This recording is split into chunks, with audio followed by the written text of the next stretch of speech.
तो शुरू करते हैं आज की क्लास। अभी तक मैंने तुम्हें जो भी क्वेश्चन पूछे, हर किसी से एक एक दो दो क्वेश्चन पूछे, तुम लोगों ने जवाब भी दिए हैं और याद भी हो गए होंगे तुम्हें। अगर याद नहीं हुए होंगे तो मैं अभी भी कह रहा हूँ कि नोट्स बना के नौकरी नहीं लगेगी, और हमेशा कहता रहूंगा जब तक अगर मैं पढ़ाऊंगा। सिर्फ नोट्स बना के नौकरी लग जाती, या टेलीग्राम में नोट्स भेजने से या व्हाट्सएप में फोटो भेजने से नौकरी लग जाती तो बहुत आसान होता नौकरी लगना। सोशल मीडिया या इंटरनेट तो सबके पास उपलब्ध है, ये आपको याद ही करना पड़ेगा, है ना। और जब पूरी क्लास को एक साथ जब आप क्वेश्चन करो तो सब मिलजुल के जवाब दे ही देते हैं, बट इंडिविजुअली मैंने सबसे क्वेश्चन पूछा और आपने देखा होगा इंडिविजुअली सबका क्या हाल है ना। ये कोई बोलने वाली बात नहीं है, आप सब समझदार हैं। हम पढ़ रहे थे पॉलिटी, अब बात नहीं करेंगे, ध्यान देंगे मैं क्या कह रहा हूँ। हम अभी तक पॉलिटी पढ़ रहे थे, पॉलिटी में जो लास्ट हमने क्लास देखी होगी वो नागरिकता की देखी होगी। कल मैंने आपको कहा भी था कि दो क्वेश्चन तो बड़े इंपॉर्टेंट है, कि भारत से पाकिस्तान जाने वालों की नागरिकता और पाकिस्तान से भारत आने वालों की नागरिकता। जो भारत से पाकिस्तान गए तो वापस यू टर्न लेके वापिस आए थे। तो अनुच्छेद 6 और अनुच्छेद 7 को तो आपको किसी भी तरीके से याद करना है। और एक था 11, 11 में क्या था? संसद। अब विभाग बोलेंगे तो गृह विभाग, गृह विभाग या गृह मंत्रालय, ठीक है, ये आपको ये ध्यान रखना है, बहुत इंपॉर्टेंट है। 6, 7 और 11 को तो किसी भी हालत में भूलना नहीं है। पहले तो भूलना किसी को भी क्यों है। फिर हमने ये भी हेडिंग लिखा होगी कि 5 तरीके से हम नागरिकता दे सकते हैं, ग्रहण कर सकते हैं, और 3 तरीके से नागरिकता छीनी भी जा सकती है। और यही हमारा पॉलिटी का सिलेबस का हेडिंग भी था। अगर आपने पॉलिटी का सिलेबस डाउनलोड किया होगा तो सिलेबस में भी यही लिखा होगा। नागरिकता के बाद आप देखना सिलेबस में, जो सिलेबस में होगा वही पढ़ा है, अपनी मर्जी से कुछ नहीं पढ़ा है। और नेक्स्ट सिलेबस है आपका, नेक्स्ट हेडिंग है आपका क्षेत्रीय और राष्ट्रीय दल। अगली जो हेडिंग होगी आपका, वो हेडिंग क्या होगा आपका? राष्ट्रीय और क्षेत्रीय दल। आप लोगों ने 19 जनवरी को कौन कनिसैक का पेपर दिया था? 19 जनवरी के कनिसैक के पेपर में क्वेश्चन बना भी था, आप देख लीजिएगा, मेरे पास वो क्वेश्चन भी अवेलेबल होगा। आप लोगों ने वो क्वेश्चन सही किया होगा या नहीं, आई डोंट नो, बट मैं आप लोगों को एक बार क्वेश्चन सुना भी देता हूँ कि क्या वो क्वेश्चन था। एक मिनट, हाँ। तो वो भी इसी टॉपिक से आया था। अगर आपने मेरे से पहले ऑफलाइन क्लासेस पढ़ी है तो ऑफलाइन क्लासेस में मैंने पहले भी पढ़ाया होगा, जब हम देव मंदिर में पढ़ रहे थे, दैट टाइम मैंने वहां भी पॉलिटी पढ़ाई थी। तो क्वेश्चन ये लिखा हुआ था, कनिष्ठ में 74 क्वेश्चन था कि राजनीतिक दल के रूप में मान्यता प्राप्त करने के लिए कौन सा कथन सत्य और असत्य है। कि 4 या 4 से अधिक राज्यों में स्टेट पार्टी का मान्यता होना चाहिए, 3 राज्यों में 2% सीट जीतना जरूरी है, ऐसे 4 ऑप्शन थे। और आपको वो ऑप्शन सेलेक्ट करना था जिस ऑप्शन में आपको लगेगा कि राष्ट्रीय पार्टी कैसे बनती है। तो आज हम इस टॉपिक पे बात करेंगे कि कोई भी राजनीतिक दल है वो नेशनल पार्टी कैसे बनती है, और कोई भी राजनीतिक पार्टी वो स्टेट पार्टी कैसे बनती है, जिसके लिए क्षेत्रीय पार्टी भी बोला जाता है। राष्ट्रीय पार्टी बनाना होगा आपको या आपको राज्य पार्टी बनाना होगा, ये काम निर्वाचन आयोग का, इलेक्शन कमीशन ऑफ इंडिया ही आपको मान्यता देता है कि हाँ भाई आपकी पार्टी राष्ट्रीय पार्टी बनने लायक हो गई है या आपकी पार्टी राज्य पार्टी बनने लायक हो गई है। पर उसके लिए कुछ ना कुछ तो क्राइटेरिया होंगे, आपको एज ए पार्टी के रूप में कुछ तो करना पड़ेगा। हर किसी पार्टी को राष्ट्रीय पार्टी का टैग तो नहीं मिल सकता, मगर जिसको मिलता है वो कौन देता है? इलेक्शन कमीशन ऑफ इंडिया देता है। राष्ट्रीय पार्टी का दर्जा, राष्ट्रीय पार्टी की मान्यता कौन देता है? क्वेश्चन बनेगा, संसद देता है, लोकसभा देता है, राज्यसभा देता है, राष्ट्रपति देता है, इलेक्शन कमीशन ऑफ इंडिया देता है। तो आप क्या बोलेंगे? इलेक्शन कमीशन ऑफ इंडिया देता है।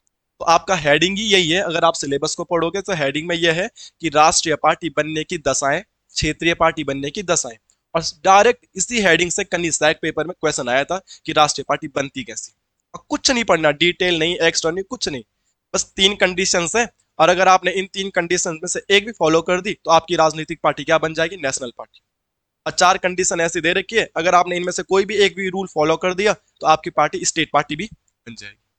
तो कैसे क्षेत्रीय पार्टी बनती है और कैसे राष्ट्रीय पार्टी बनती है ये तो हमें पढ़ना ही है। मगर फिर मैं कह रहा हूं कि क्षेत्रीय पार्टी और राष्ट्रीय पार्टी बनाएगा कौन? Election commission of India. तो इस टॉपिक में हमें कहीं ना कहीं ले दे के क्या पढ़ना पड़ेगा? Election commission of India.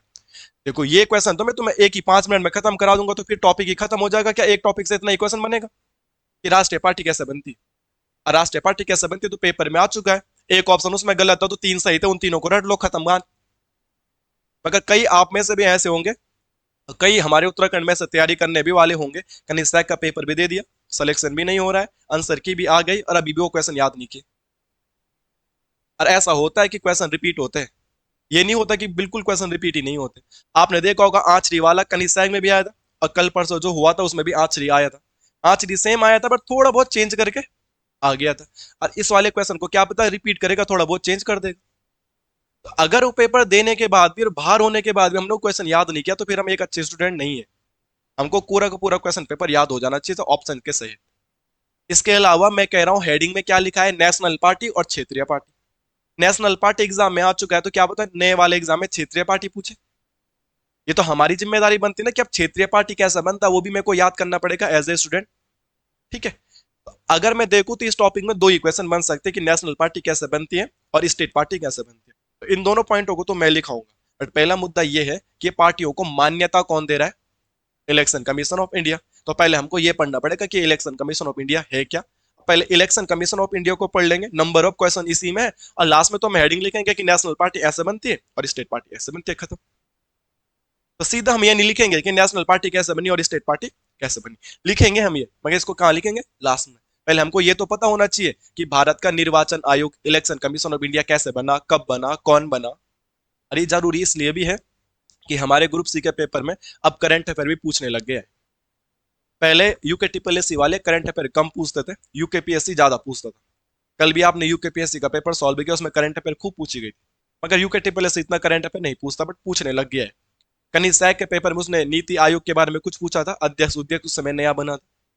और अभी मैं कह रहा हूं कि इलेक्शन कमीशन ऑफ इंडिया भी नए बन गए फरवरी में, फरवरी गए हुए ज्यादा टाइम नहीं हो रहा है। ज्ञानेश कुमार जी हमारे नए इलेक्शन कमीशन ऑफ इंडिया भी बन गए। ठीक है, तो ध्यान रखना है वो भी अभी नए नए बने हैं। एक विवेक जोशी बना है, वो भी जनवरी फरवरी में बना है। और एक बने हैं सुखवीर सिंह संधू, ये पिछले साल बन गए थे। और सुखवीर सिंह संधू तो इसलिए भी इंपॉर्टेंट है, उससे पहले उत्तराखंड के मुख्य सचिव भी रह चुके। ओके, तो हम क्या पढ़ेंगे आगे, जो मैंने 3-4 मिनट सुनाया है ये क्या सुनाया है, कि हम पढ़ने वाले इलेक्शन कमीशन ऑफ इंडिया। और जब हम इलेक्शन कमीशन ऑफ इंडिया को पढ़ लेंगे उसके बाद हम देखेंगे कोई भी पार्टी नेशनल पार्टी कैसे बनेगी और कोई भी पार्टी क्षेत्रीय पार्टी कैसे बनेगी। इससे पहले यहाँ से क्वेश्चन पूछा जा चुका है, मगर अब हम आखिरी बार ही पढ़ रहे हैं। हम ये लेके चल रहे कि हम 6 सितंबर के बाद कोचिंग नहीं करेंगे। हम ये लेके चल रहे कि 6 सितंबर को कम से कम हमारा पेपर अच्छा जाए, इतनी उम्मीद हो जाए कि कहीं ना कहीं पटवारी लेखपाल कुछ तो हम बन जाए। ठीक है, शायद से तुम में से एक आध को 3-4 को छोड़ दिया जाए कि जो नए नए होंगे, बाकी सब लोग बूढ़े बुजुर्ग हो चुके हैं, तो सब लोगों को इतना ज्ञान तो हो ही जाना चाहिए।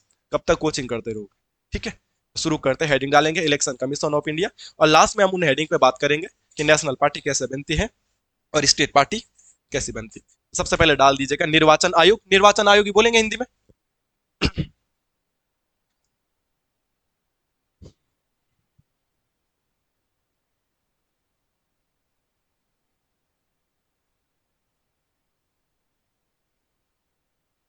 मैं आज भी बोल रहा हूँ, हमेशा बोलूंगा कि नोट्स बना के सिर्फ नॉक नहीं लगे, नोट्स रिवाइज करने के लिए। अगर आप घर पे रिवाइज नहीं करते तो फिर फायदा नहीं है कोई। इलेक्शन कमीशन ऑफ इंडिया निर्वाचन आयोग बना कब था, पहले ये बताओ। ये बना था 25 जनवरी 1950 को। कब बना था, 25 जनवरी 1950 को। इसीलिए इस 25 जनवरी को हम एक डे मनाते हैं, अब वोटर्स डे। जैसे बोला जाता है मतदाता दिवस। मतदाता दिवस कब मनाया जाता है मेरे दोस्त, 25 जनवरी को। कल हमने एक पेपर सॉल्व कराया था, उसमें भी 2-3 दिवस पूछे गए थे, याद है। एक था उसमें 10 जनवरी कौन सा डे था, अंतरराष्ट्रीय हिंदी दिवस, और नेशनल हिंदी 14 सितंबर, याद होना चाहिए। एक और था उसमें, क्या रहा होगा उसमें, गौरैया था, 20 मार्च। एक और था, और क्या था, जनजाति गौरव दिवस, वो कब था। ठीक है, अब बिरसा मुंडा जी का नाम याद रखना, उन्हीं की याद में जनजाति गौरव दिवस मनाया जाता है।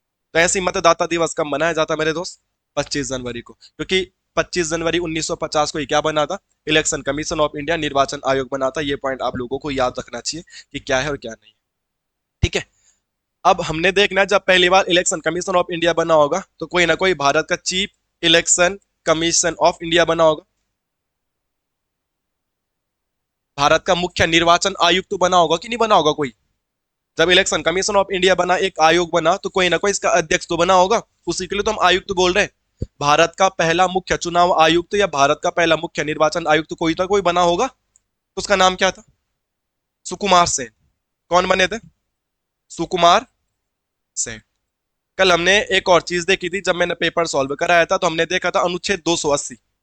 और अनुच्छेद 280 में क्या कौन बने थे, पहले हमारे वित्त आयोग के अध्यक्ष केसी योगी। तो इलेक्शन कमीशन ऑफ इंडिया पहली बार कौन बना होगा, सुकुमार से। जब भारत में पहली बार इलेक्शन कमीशन ऑफ इंडिया बना, उस समय इसका जो स्ट्रक्चर था एक ही था। स्ट्रक्चर का मतलब क्या है, उस समय बस एक ही बनता था चीफ, उसके अगल बगल कोई नहीं आता था। वर्तमान की जो कंडीशन है, अगर मैं 2025 की बात करूं, तो एक chief election commission of India होगा और दो उसके साथ अदर्स होंगे। एक मुख्य होगा और दो अन्य होंगे। जैसे एक चीफ जस्टिस ऑफ इंडिया मुख्य होता है और बाकी अन्य होते हैं। तो अभी इसका स्ट्रक्चर कैसा है, थ्री का। बट जब बना था उस समय तो स्ट्रक्चर क्या था, सिंगल। तो आप नहीं बोल सकते कि और कक्षी, एक ही छात्र और कक बड़े बतनी। बट अभी क्या है, तीन है। और ये तीन इसलिए भी जानने कि ये फरवरी 2025 में, तीन में से दो तो फरवरी जनवरी में बने 2025 में, 3-4 महीने पहले। और एक बंदा तो उत्तराखंड में भी नौकरी कर चुका है, तो हमारे लिए ज्यादा महत्वपूर्ण है। तो अभी अगर मैं वर्तमान लिखाऊंगा तो वर्तमान में कितने लिखाऊंगा, तीन।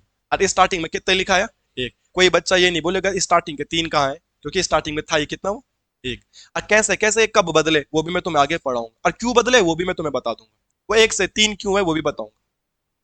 ठीक है। तो फिलहाल अगर हमें पूछा जाएगा वर्तमान में कौन है भाई, अगर हमें ये पूछ लिया जाएगा वर्तमान में इलेक्शन कमीशन ऑफ इंडिया कौन होगा, तो कोई ना कोई तो वर्तमान में भी होगा मेरे दोस्त, होगा या नहीं होगा।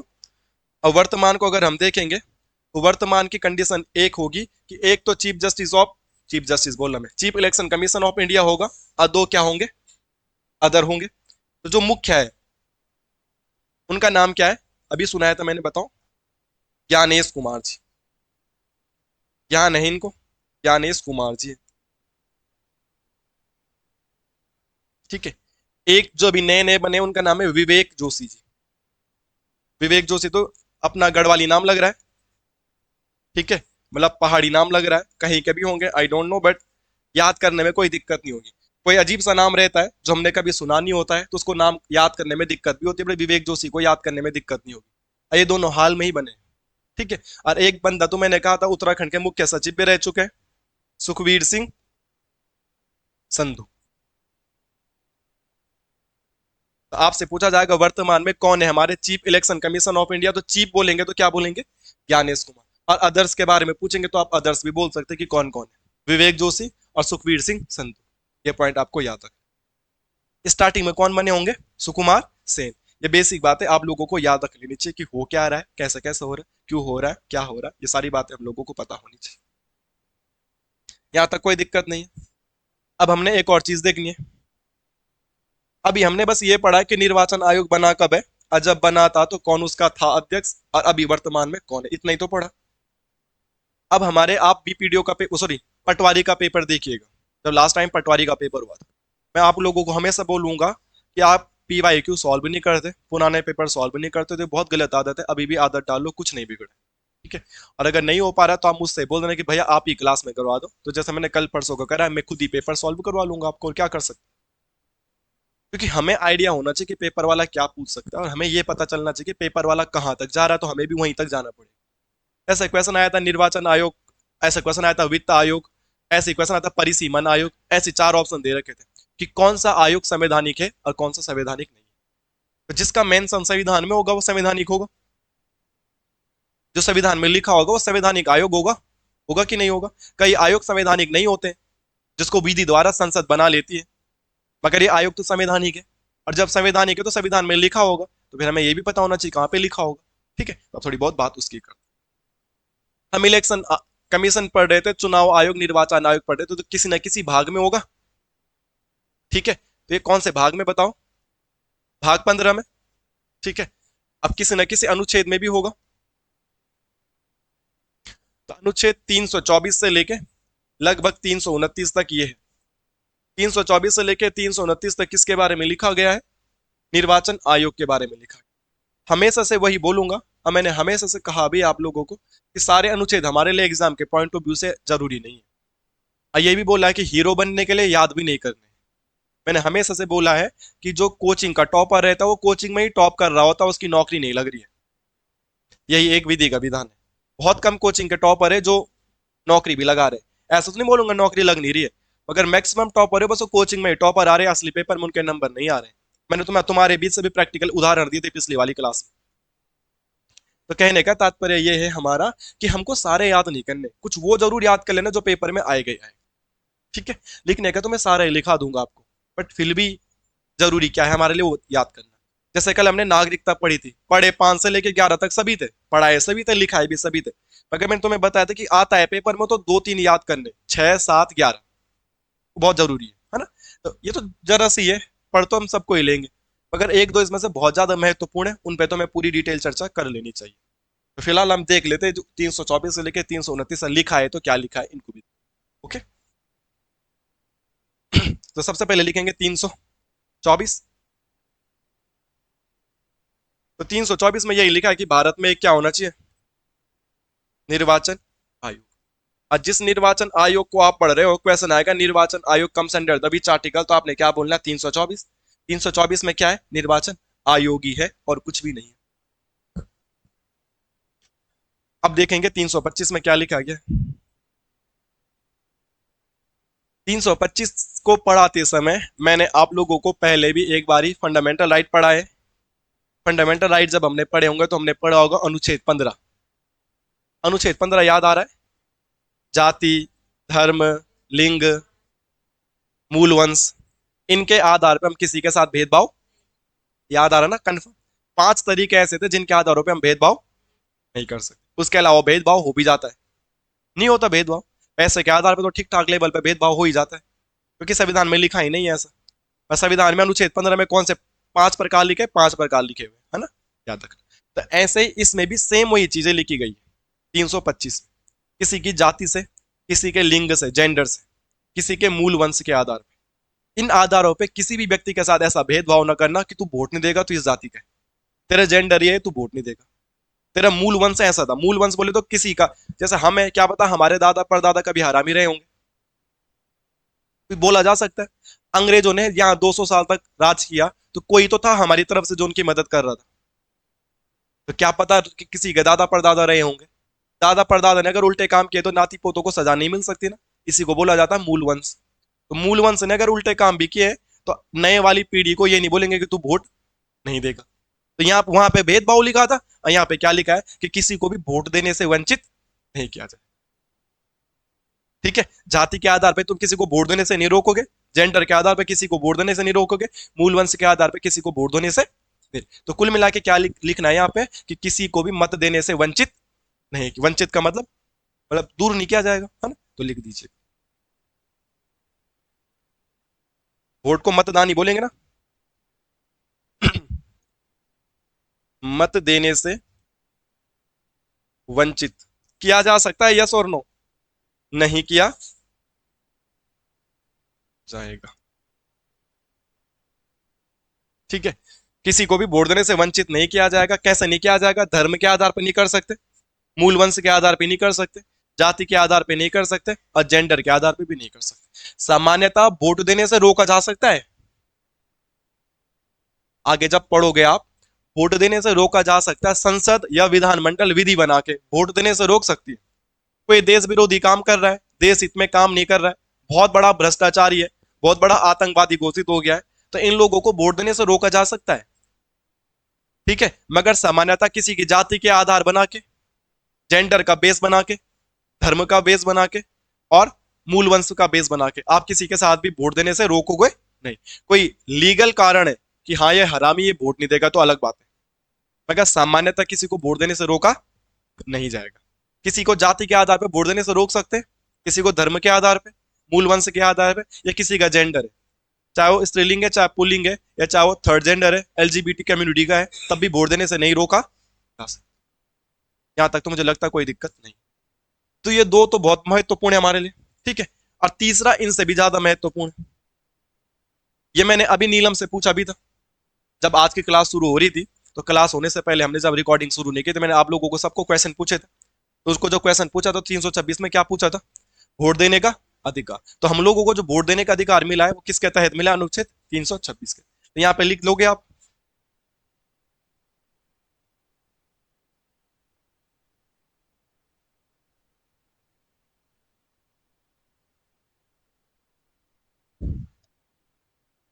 अब देखो, अब आपने ईओ का पेपर देखना है। ईओ का पेपर हुआ था, ठीक है, सबसे अच्छी नौकरी भी है ईओ की। और सबसे बड़ी बात है, इतनी बड़ी नौकरी, गाड़ी वाली नौकरी, बिना मेंस के। सबसे बड़ी बात उसमें मैथ्स रीजनिंग भी नहीं है, बेफालतू का उन्होंने मैथ्स रीजनिंग बोला था कि आएगा, और 2 ही क्वेश्चन दिए थे 5-5 नंबर के। अगर किसी को ईओ का पेपर याद आ रहा है, 100 नंबर का उसमें हिंदी हिंदी आएगा, ऐसा ही के जैसे तो पेपर था उसका। ऐसा ही में तो कम से कम मैथ्स रीजनिंग भी थी, उसमें वो भी नहीं था। ठीक है, तो बहुत सारे बच्चे ईओ में पछता है कि यार गलती कर दी, या जो जरा जरा बचे। अब बहुत सारे लोगों की लाइफ बन गई ईओ बन के, बहुत अच्छी नौकरी है। ठीक है। अब बात करते हैं, उसके पेपर में क्वेश्चन आया था अब वो आया था अधिकार से। अधिकार बोले तो राइट। तो हमारे संविधान में हमें बहुत सारे राइट मिलते हैं। एक होता है संवैधानिक अधिकार, जो अधिकार हमें संविधान द्वारा ही मिल रहे हैं, संवैधानिक अधिकार है। संविधान में एक होता है, संविधान में ही मिल रहे हैं वो अधिकार, मगर वो भाग 3 में लिखे तो उनको मूल अधिकार बोल देते हैं। अगर देखा जाएगा तो मूल अधिकार भी तो संवैधानिक अधिकार है। देखो संवैधानिक अधिकार किसे बोल रहे हैं, जो संविधान में लिखे गए। मगर संविधान के अंदर ही एक डब्बा बना रखा है और उसको हम क्या बोल रहे हैं, मूल अधिकार। तो एवरी मूल अधिकार इज ए संवैधानिक अधिकार, बट एवरी संवैधानिक अधिकार इज नॉट। तो दो प्रकार के अधिकार होते हैं, जो संविधान द्वारा मिलते हैं वो संवैधानिक अधिकार, और जो भाग 3 में लिखे वो सारे। और इसके अलावा एक और होता है कानूनी या विधिक अधिकार। कानूनी या विधिक, आपको जिस दिन मैंने बताया था संपत्ति का अधिकार क्या बन गया है, दो पेपर में भी आया था। एक अधिकार वो भी होते हैं जो कानूनी होते हैं, ठीक है। कानूनी अधिकार संविधान में भी हो सकते हैं, मगर कानूनी अधिकारों को कानूनी अधिकार या विधिक अधिकारों को विधिक अधिकार इसलिए बोल रहे हैं कि संसद विधित बना के उन कानूनों को देती है, उन अधिकारों को देती है। संसद विधि बना के उसको चेंज चूंज करके हमें दे सकती है। संसद में वो अधिकार परिवर्तनीय है। अरे पहले संपत्ति का अधिकार मौलिक अधिकार था, अब वो परिवर्तनीय नहीं है। ज्यादा रुपए कमाओगे तो इनकम टैक्स नहीं देना पड़ता। और आने वाले समय में क्या पता नया रूल बना सके संसद, वो हमें नहीं पता। तो संसद विधि बना के जिन अधिकारों में तोड़ मरोड़ कर सकते हैं वो कैसे अधिकार है, कानूनी अधिकार या विधि अधिकार। आइए हमारे सिलेबस में है, मैंने तुम्हें पढ़ा भी रखा है ये, कि विधि बनाने की प्रक्रिया, जिसको विधि बनाने की प्रक्रिया से लोकसभा से, राज्यसभा से, राष्ट्रपति से होकर गुजर रहा है जो अधिकार, वो कैसा अधिकार है, विधिक अधिकार। तो यहाँ पे बड़ा कंफ्यूजन होता है, ये पॉइंट आप लोगों को याद भी रखना है। यहाँ पे बड़ा कंफ्यूजन होता है, ये पॉइंट आपको याद भी रखना है, इसलिए मैं आप लोगों को पहली डिटेल में चर्चा कर रहा हूं। किसी दिन आएगा कि मतदान का अधिकार कैसा अधिकार है, तो सामान्यतः तो बच्चा क्या सोचेगा कि वोट देने का अधिकार या मतदान का अधिकार, या इसके लिए एक वर्ड यूज किया जाता है वयस्क मताधिकार, है ना। मैं लिख भी देता हूं, इसके लिए क्या लिखा जाता है, वयस्क मता। तो ये भी तो एक अधिकार है कि नहीं हिमांशु भाई। तो क्वेश्चन आएगा भाई वयस्क मताधिकार कैसा अधिकार है। हम अब हमारे पास वही तो आएगा, ये कानूनी अधिकार है या संवैधानिक अधिकार है या मूल अधिकार है। देखो मूल अधिकार तो ये है नहीं। अब मुद्दा आता है ये कानूनी अधिकार करो या संवैधानिक अधिकार करो।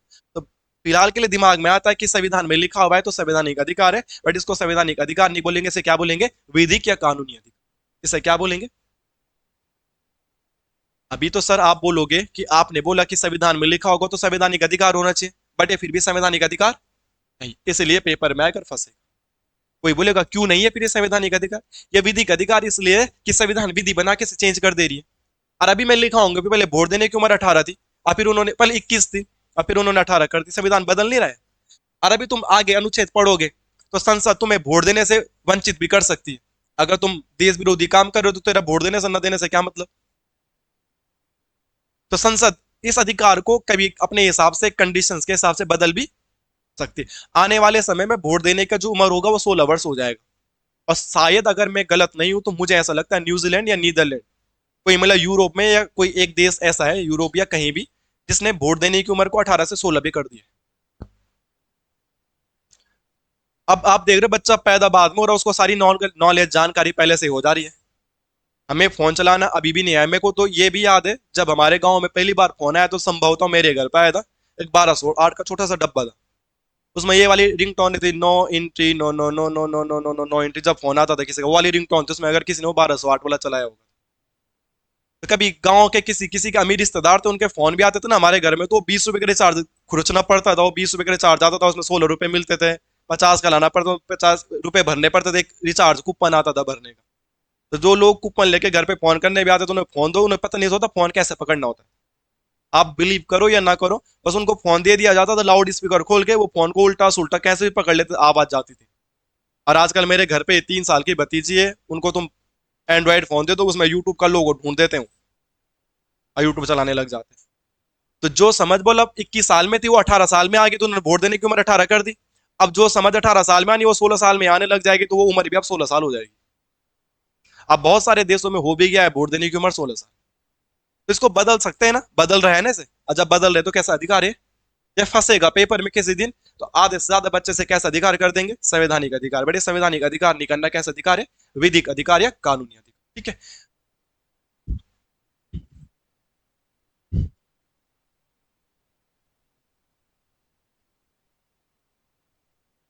संपत्ति का अधिकार भी अब कैसा हो गया, कानूनी अधिकार हो गया।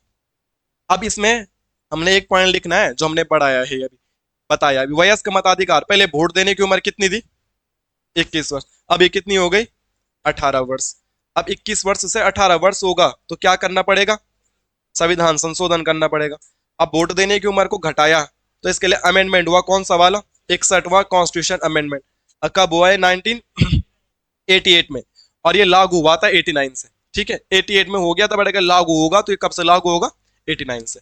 तो ध्यान रखना, इस दिन हमारी वोट देने की उम्र को क्या कर दिया गया था, चेंज कर दिया था। तो विधि बना के इसको चेंज कर दिया जा रहा है कि नहीं किया जा रहा है, कर दिया जा रहा है। तो आप लोगों को ये पॉइंट याद रखना है, 324, 325 और 326। अगर 324 में देखेंगे तो क्या था, निर्वाचन आयोग।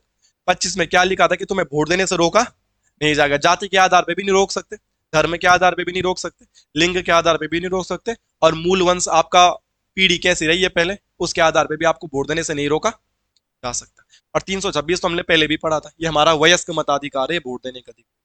जो हमारा वयस्क मताधिकार है, वोट देने का अधिकार है, ये एक विधिक या कानूनी अधिकार है हमारा, ये संवैधानिक अधिकार में नहीं ऐड होगा। ठीक है। और दूसरी बात हमने ये देखी कि पहले वोट देने की उम्र कितनी थी, 21। अभी वोट देने की उम्र कितनी हो गई है, 18। तो 21 से ये 18 हुई तो इसके लिए हुआ होगा अमेंडमेंट, और अमेंडमेंट हुआ तो कौन सा वाला, 61वां। कब हुआ ये, 88 में। लागू जरूर है, कब हुआ था, 89 में। यहां तक मुझे नहीं लगता कोई दिक्कत होगी, क्लियर है यहां तक। अब जो आपके 2-3 अनुच्छेद बच गए वो बहुत इंपॉर्टेंट नहीं है, आप लिखना चाहते हो, क्योंकि अगर मैं बोलूंगा कि ये मत लिखो तो फिर बच्चे के दिमाग में आता है कि इसे आता नहीं है, ये लिखा नहीं रहा है, तू लिखा दे। तो तुम लिखो जल्दी से, इसे खत्म कर लो। 326 के बाद 327 और 328 और लास्ट 329, ये थोड़ा पढ़ना है, ये इंपॉर्टेंट है।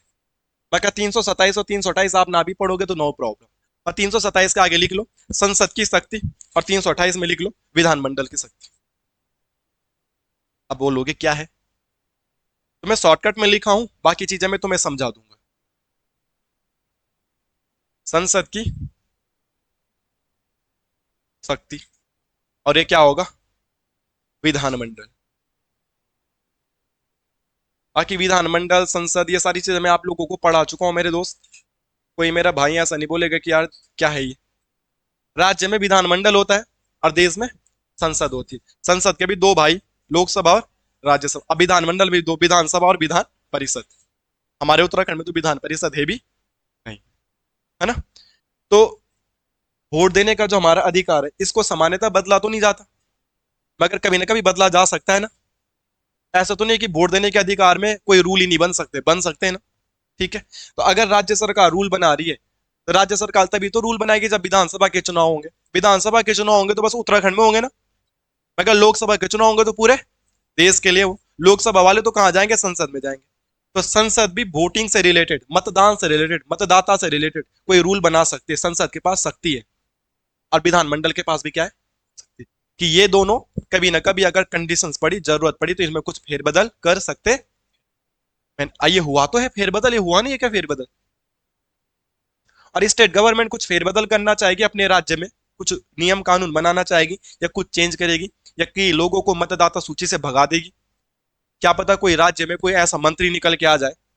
जस्ट इमेजिन कोई राज्य को कोई मुख्यमंत्री है, और वो मुख्यमंत्री काम तो कर रहा था, पर अचानक से देखो, भ्रष्टाचार तो हर कोई कर ही रहा है, जरा जरा जरा जरा, है ना। ये बातें ऑनलाइन नहीं बोली जा सकती है, बट आपको क्या लगता है कि कोई होगा ऐसा नेता, नेता क्या कोई ऐसी सरकारी नौकरी, या तुम्हें लग रहा है जिस दिन तुम्हारी नौकरी लगेगी तुमने बिना पैसों को काम नहीं करना है। आजकल आप किसी भी विभाग में जाओ, बोल रहे इंटरनेट नहीं चल रहा है। मैं भी अपने ब्लॉग, जयरिकाल ब्लॉग गया था, 3 दिन चला गया, वो बोल रहे इंटरनेट नहीं चल रहा है। अब जयरिकाल ब्लॉक जाने के लिए इतना किराया भाड़ा लगता है, इतना दूर हमारा ब्लॉक है, क्या करूँ, गांव इतनी दूर है, ब्लॉक इतनी दूर। आदमी वहां जा रहा है, वहां जाके बोला कि परिवार रजिस्टर की नकल नहीं मिलेगी, इंटरनेट नहीं चल रहा है। आप क्या कर पाओगे। दूसरा दिन जा रहा है, बंदा नहीं चल रहा, तीसरा दिन जा रहा है, बंदा नहीं चल रहा है, चौथे दिन बंदा बोला कि मैं नहीं बना रहा हूँ डॉक्यूमेंट। क्या करे। क्या किसी का नहीं चल रहा होगा। अगर मेरी जगह कोई सीनियर और खतरनाक आदमी जाता तो उसका नेट चल जाता जरूर, और वैसा बंदा जाता प्रोफेशनल टाइप का। और हम तो ऐसे चले जाते लोअर टी शर्ट में, कुछ पता ही नहीं है उसको, ऐसा देखो लाट आए, चल नहीं चल रहा, नेट बल नहीं चल रहा, क्या करे। या कोई डिपार्टमेंट आप ऐसे बताओ तो जहां एक दिन जाते और काम हो जाता है। ऐसा भी नहीं बोल रहा हूँ कि नहीं होता, बट मैक्सिमम टाइम यही है कि दूसरे दिन जाना ही जाना पड़ता है। बहुत कम चांस होगा कि तुम एक दिन आय प्रमाण पत्र बनाने गए, पटवारी जी ने बोला ले भाई ले, तुरंत। या तुम ईडब्ल्यूएस बनाने के ले भाई ले एक ही दिन में तुरंत। घर का नक्शा तक बनाने जा रहे हैं नगर निगम में, वो भी एक दिन में नहीं बन रहे। तो कहने का तात्पर्य ये है कि ये अगर कोई नेता है आप समझो, और उत्तराखंड का मुख्यमंत्री है, किसी राज्य का मुख्यमंत्री है, और अचानक से बीच में समझ में आता है कि उसने बहुत बड़ा घोटाला किया, बहुत बड़ा क्राइम किया, पकड़ा जाता है ना। देखो झूठ हर कोई बोलता है पर कोई पकड़ा नहीं जाता ना, भ्रष्टाचार हर कोई कर रहा है पकड़ा नहीं जा रहा है। और तब तक वो सही है जब तक वो पकड़ा नहीं गया। और जिस दिन पकड़ा गया और कुछ ज्यादा ही बड़ा क्राइम किया था, तो क्या पता राज्य के विधानमंडल उसको मतदाता सूची से ही हटा दे कि अब वोट भी नहीं देगा, उसके अधिकारों को कम कर देंगे, ये भी नहीं करेगा वो भी नहीं करेगा कुछ भी। तो विधानमंडल भी और संसद भी इनसे रिलेटेड कानून बना सकते हैं, बस और कुछ नहीं है। मामला नहीं आएगा पेपर में, बहुत रेयर चांस आएगा ही नहीं पेपर, बट जो पेपर में आएगा वो ये। इसको इंपॉर्टेंट करके आपको याद कर लेना है। 329 में क्या लिखा है, कोई बोलना चाहता है तो मुझे बता सकते हैं। बहुत बढ़िया जवाब दिया आपने। यह है चुनाव के विवाद। चुनाव के विवाद, चुनाव के विवाद न्यायालय से क्या होंगे, बाहर होंगे। मैंने तुम्हें कल भी सुनाया था, परसों भी सुनाया था, इससे पहले भी सुनाया था, अगर इलेक्शन में आपको कुछ घोटाला टाइप्स का दिख रहा है तो हम कोर्ट नहीं जा सकते। कोर्ट कब जाना है, जब राष्ट्रपति और उपराष्ट्रपति के चुनाव से संबंधित मामला। देखो छोटे मोटे चुनाव से संबंधित कोई मामला हो या छोटे मोटे किसी के भी चुनाव से संबंधित मामला हो, तो कोर्ट बोलता है हमारे पास मत आओ, जाओ तो कहां जाओ, इलेक्शन कमीशन के पास जाओ, चुनाव आयोग के पास जाओ। चुनाव आयोग उस बंदे को निष्कासित कर सकता है या उसको वोटिंग से भगा सकता है, बेदखल कर सकता है। कोर्ट में नहीं जाना। कोर्ट में दो ही आदमियों के चुनाव में जाना है, या तो राष्ट्रपति का चुनाव हो या तो उपराष्ट्रपति का चुनाव। राष्ट्रपति और उपराष्ट्रपति के चुनाव में अगर कुछ घपलेबाजी दिखती है तो हम कहां जा सकते हैं, सुप्रीम कोर्ट, है ना। बाकी किसी भी चुनाव में हम कोर्ट नहीं जा सकते। अरे किस में लिखा है भाई, ये तो हमने पहले भी पढ़ा था बेटा, 329 में लिखा है कि चुनाव संबंधित मामले कोर्ट से या न्यायालय के क्षेत्राधिकार से बाहर होंगे। तो भाई ये मामले कहां जाएंगे, फिर क्वेश्चन ये भी बनेगा। तो सिंपल सी बात है, कहां जाएगा ये मामला, निर्वाचन आयोग के पास जाएगा। और निर्वाचन आयोग कौन सा अनुच्छेद में, तो 324 से लेकर 329 तक हमने पढ़ लिया, मुझे नहीं लगता कि कोई दिक्कत। ठीक है, तो एक बार जरा क्विक रिवाइज करते। 324 में क्या था, बिना कॉपी में देखे बोल रहे, कॉपी में देख के तो कोई भी पढ़ लेगा। ठीक है, 325 में क्या था, वंचित नहीं करेंगे, चाहे धर्म के आधार पे बोलो, चाहे लिंग के आधार पे बोलो, चाहे जन्म स्थान के आधार पे बोलो। ठीक है, कोई से को भी वंचित नहीं करेंगे। 326 में क्या था, वोट देने का अधिकार, वयस्क मताधिकार। ये अधिकार कैसा अधिकार है, कानूनी अधिकार है। पहले 21 था, अब कितना हो गया 18। 21 से 18 कौन सा अमेंडमेंट, 61वां। और ये हुआ कब था, 88 और लागू 89 से। यहाँ तक कोई दिक्कत नहीं। फिर 27 में संसद, 28 में विधानमंडल, 29 में न्यायालय। कि मतलब विवाद हो जाएगा तो न्यायालय नहीं जाना, जाना है तो कहाँ जाना, इलेक्शन कमीशन, कोई दिक्कत नहीं है। और एक बार हमें ऐसा होता है कि न्यायालय जाते हैं, वो सुप्रीम कोर्ट जाते हैं, राष्ट्रपति। और अभी हमें अगर इस रिलेटेड कोई चीजें पूछी जाएगी तो कोई कुछ बोल नहीं सकता। ठीक है, अब यहाँ पे एक पॉइंट नोट करके लिखना है, जो कि आपको 329 पढ़ के समझ में आया होगा। कहाँ गया 329, तो यहाँ पे एक पॉइंट आपको नोट करके लिखना है, ऐसे इंपॉर्टेंट भी कर देना।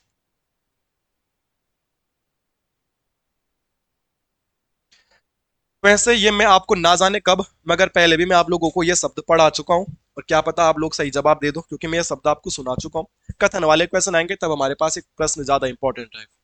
जो निर्वाचन आयोग होता है ये एक अर्ध न्यायिक निकाय है। कैसा निकाय है, किसी को याद आ रहा अर्ध न्यायिक निकाय का अर्थ क्या होता है, ये मैंने पढ़ाया है, कब पढ़ा है क्यों पढ़ा है तो मुझे याद नहीं आ रहा, बट मैंने सुना है राष्ट्रपति पढ़ाते समय, महाभियोग पढ़ाते समय। तो ये क्या है, अर्ध न्यायिक निकाय। बहुत सही जवाब दिया, आ गया मुझे याद। जब मैं आप लोगों को महाभियोग वगैरह वगैरह पढ़ा रहा था तो मैंने अर्ध न्यायिक प्रोसेस के बारे में बताया था। तो इलेक्शन कमीशन ऑफ इंडिया क्या अर्ध न्यायिक निकाय है, यस और नो, हम बोलेंगे। हमारा चुनाव आयोग या हमारा निर्वाचन आयोग एक अर्ध न्यायिक निकाय है। न्याय करने का काम किसका है, कोर्ट का, सुप्रीम कोर्ट या हाई कोर्ट बोलो।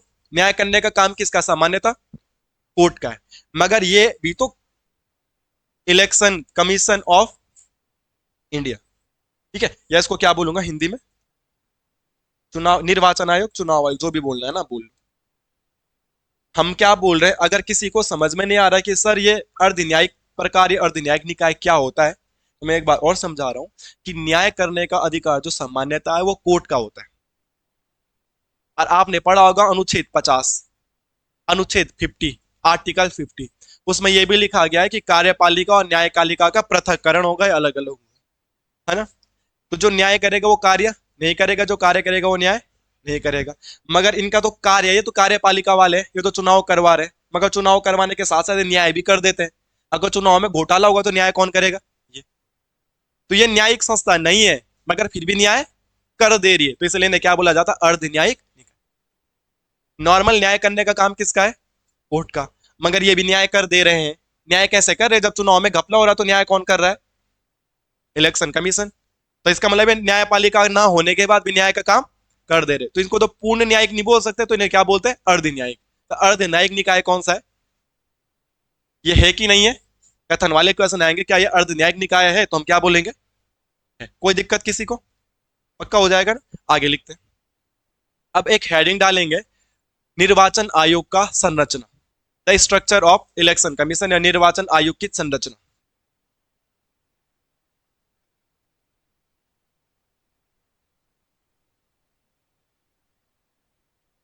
निर्वाचन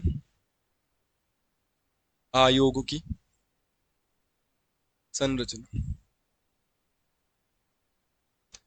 संरचना मतलब स्ट्रक्चर, और स्ट्रक्चर में आपको पहले सुना चुका हूं, दोबारा लिखाने से पहले एक बार और सुना दूंगा। अब मैं हमेशा, मैंने आज भी जो पढ़ा है तुम्हें, पढ़ाने से पहले स्टार्टिंग के 4-5 मिनट बता दिया था कि पढ़ाने क्या वाला हूँ। और किसी भी टीचर को ऐसा करना चाहिए, थोड़ा दिमाग में एक इमेज बन जाती है कि हो क्या रहा है, दिमाग क्या कर रहा है। क्योंकि आप हो या मैं हूं, मैं पढ़ा भी रहा हूं पर मेरे दिमाग में कुछ ना कुछ बैक ऑफ द माइंड चल ही रहा होगा, और चल ही रहा है। और तुम्हारे दिमाग में भी कुछ ना कुछ जरूर चल रहा होगा। इतने योगी पुरुष तो हम है नहीं कि अपने दिमाग को कंसंट्रेट करके तक यहाँ पे ले आए। आपने देखा होगा आजकल का पुरुष, आजकल का मनुष्य, आप या मैं, अगर मेडिटेशन करने भी बैठते तो कर नहीं पाते एक भी मिनट, दिमाग लग ही नहीं रहा है। वो मेडिटेशन वाला यूट्यूब वाला बोल रहा है कि दिमाग को सांसों पे ध्यान लगाओ, यहाँ पे सोचो, वो बोलते रहे जा रहा, दिमाग में कुछ और ही आ जा रहा है। तो मेडिटेशन करना आजकल बड़ा टफ हो गया है। तो आपके दिमाग में भी कुछ ना कुछ जरूर चल रहा होगा, ऐसे नहीं बोल सकते कि नहीं नहीं चल रहा है भाई, मैं तो दिमाग में यही चल रहा है। अगर तुम्हारे दिमाग में यही चलता तो तुरंत याद हो जाता हूँ। इसलिए मैं आपको बता देता हूँ पहले कि भाई क्या करने वाले हैं, तो दिमाग कुछ तो सोचे उसके बारे में।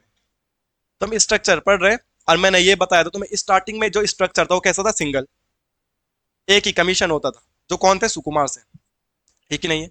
अब आप प्रैक्टिकली सोचो, ये बढ़ा भी क्यों, ये भी बता देता हूँ मैं। आपने यहाँ पे देखा होगा मेरे भाइयों, मेरे दोस्तों, वोट देने की उम्र को कम से ज्यादा से कम कर दिया, है ना। सोचो तुम बात, अगर हम अपने एग्जाम्पल देखेंगे तो हम में से काफी बच्चे 21 से बड़े भी, और कुछ बच्चे 21 से छोटे भी होंगे, खासकर लड़कियां तो सब 21 से छोटी होंगी, क्योंकि वो सही उम्र तो बताएंगे नहीं। ना ना, असलियत में बड़ी है, बट वो प्रैक्टिकली पूछेंगे तो 21 से छोटी होंगी सारी लड़कियां। तो अगर मैं वोट देने की उम्र, वोट देने की बात करूं 21 से ज्यादा होता, तो सिंपल से वोट कौन दे पाते? 1 2 3 4 5 ही लोग वोट दे पाएंगे। पर अगर वोट देने की उम्र ही 18 कर दिया, अब सब वोट दे देंगे, है कि नहीं? तो जब तक वोट देने वाले की उम्र 21 थी, तब तक वोट देने वालों की संख्या कम रही होगी कि ज्यादा? कम। अब 18 वाला भी वोट देने लग गया, तो 18 19 20 21 ये वाली उम्र भी अब वोट देने लगी, तो वोट देने वाले बढ़ गए कि कम हुए? बढ़ गए। तो बोला एक बंदा काम नहीं कर पाएगा भाई, अब क्या चाहिए? 3 बंदे। प्रैक्टिकली आप देखोगे कि वोट देने का या निर्वाचन आयोग का स्ट्रक्चर से 1 से 3 कब हुआ, तो आप क्या बोलोगे? 89 में। अरे, वोट देने वाले बढ़े कब? तो उस बंदे ने बोला अकेला तो नहीं हो पाएगा, अब और भी बंदे चाहिए काम करने के लिए। तो प्रैक्टिकली अगर हम सोचेंगे तो क्या बोलेंगे?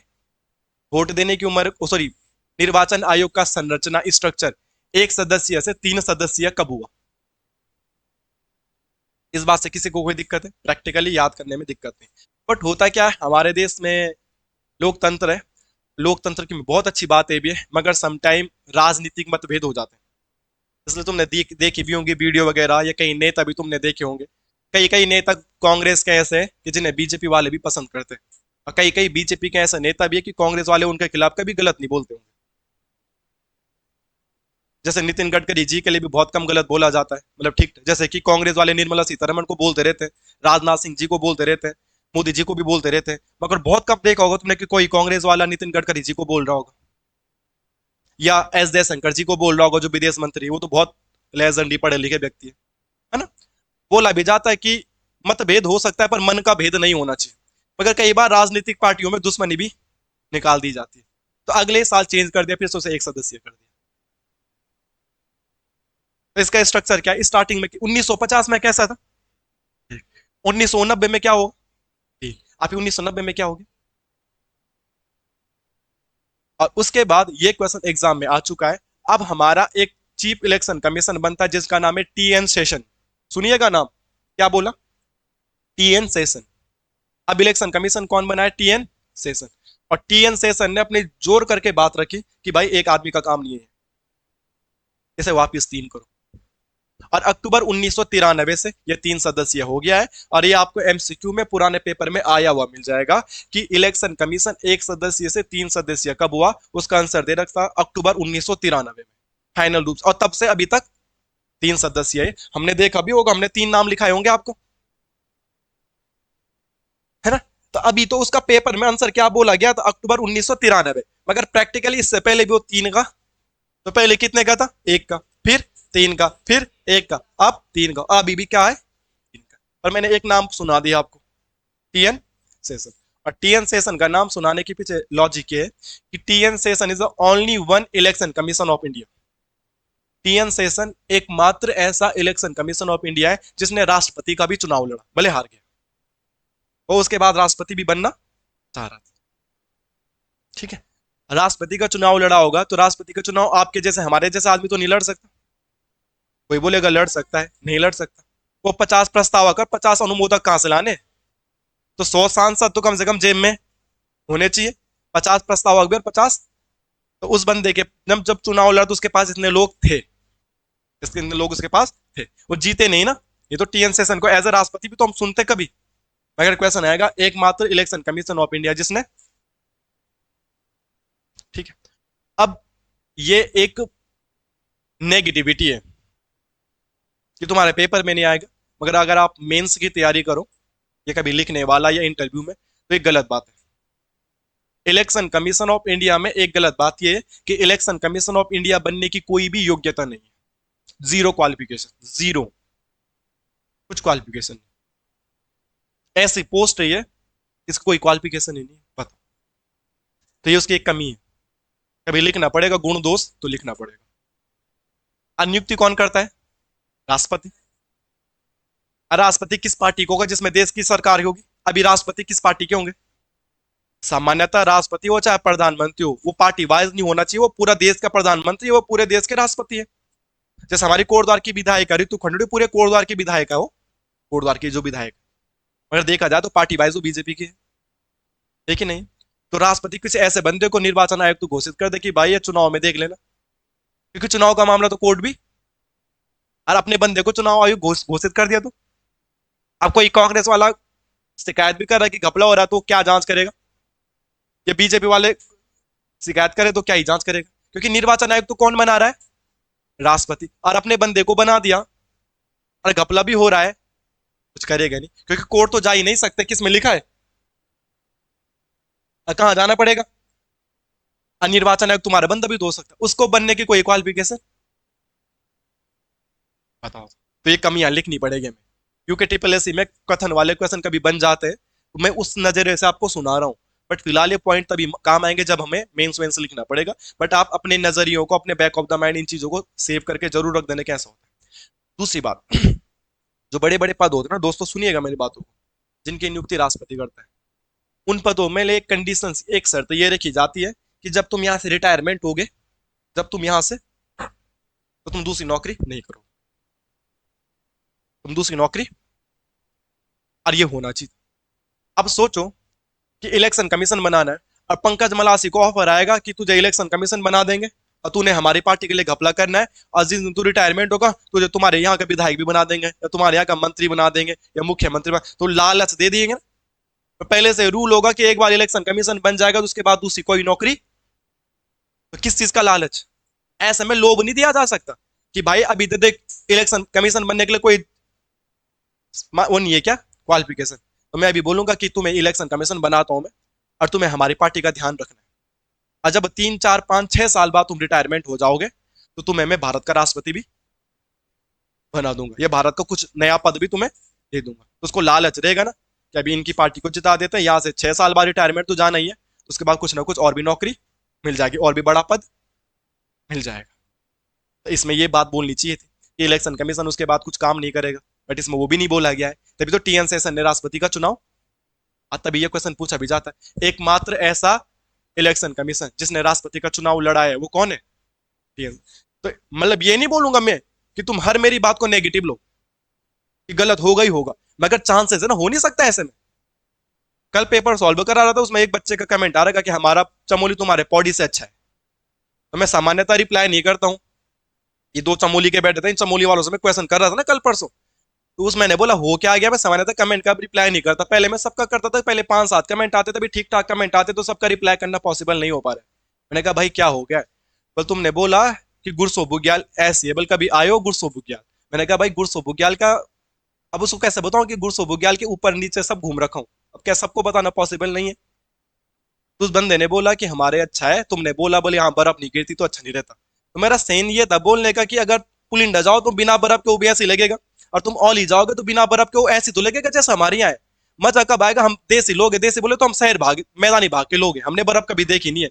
हम लोगों को तो मजा तब आता जब भयंकर बर्फ हो। मैंने बस ये तो बोला था कि अगर बिना बर्फ के जाएंगे तो अच्छा नहीं लगेगा, बोल नहीं हमारा पौड़ी से तो अच्छा ही है बस। तो मैं ये नहीं कह रहा हूँ कि यार इलेक्शन कमीशन उल्टे काम करेगा, बट आप सोचो ना, जब व्यवस्था ही नहीं है तो हो सकती है ना, पॉसिबिलिटीज है। सिलोक तो पढ़ा ही हमने, रीजनिंग में पढ़ाया गया हमें सिलोक, है ना, निष्कर्ष और कथन, तो कुछ भी निकल सकता है ना वहां से जुगाड़ पर। तो फिलहाल ये कमियां हैं जो आपको सेव करके रखनी है, कभी कथन वाले क्वेश्चन आएंगे तो आप इनको डिटेल में देख के जानकारी प्राप्त कर सकते हैं, ठीक है। बाकी मैं जो भी एग्जाम्पल दे तो समझाने के नजरे से बोल दो, तुझे तो नहीं लगा भाई चमोली वाले पूरा कि हमारा चमोली अच्छा है? ठीक है, आज कहीं उसका दोबारा कमेंट ना आ जाए, फिर अब क्या तो नहीं क्या ही बोल देगा वो भाई। ये भी बड़ी समस्या है। ठीक है, इसलिए ऑनलाइन रिकॉर्ड करते समय हर एक बात को नाप तोल के बोलना पड़ता, कभी कुछ गलत ना हो जाए, दिक्कत हो समाज में। चलो इसे लिखो, तब समझाना तो दिया मैंने, तुम लिखना क्या है, पहले कितना था? एक, फिर कितना हुआ? तीन, फिर कितना हुआ? एक, फिर कितना हुआ? तीन। लिख दो इसे। 1950 में कितना था? एक सदस्य। 1950 के बाद बताओ, अरे डेट तो बताओ, तुम्हें अभी तो बताया यार। तीन सदस्य, फिर अगले ही साल एक सदस्य, और फिर अक्टूबर 1993 तीन सदस्य, और वर्तमान में भी कितना है? तीन सदस्य, ठीक है। कोई दिक्कत तो नहीं है? यहाँ पे नोट करके किसका पॉइंट लिखोगे? बोलो। TN session.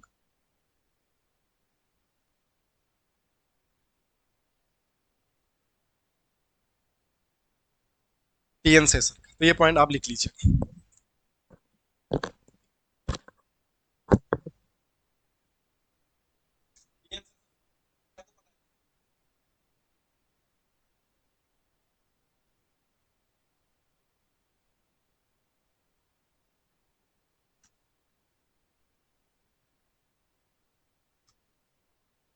बाद में राष्ट्रपति का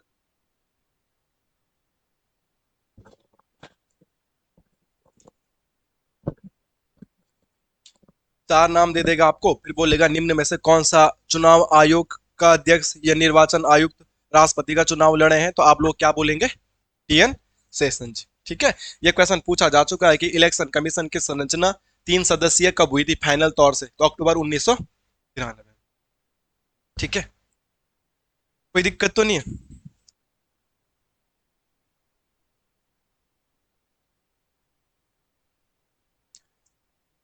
अब लास्ट हेडिंग डालेंगे, इलेक्शन कमीशन के अनुच्छेद हमने पढ़ लिए, इलेक्शन कमीशन की संरचना हमने पढ़ ली, और इलेक्शन कमीशन में थोड़ी बहुत जो कमियां नजर आती है वो भी हमने देख लिया, ठीक है।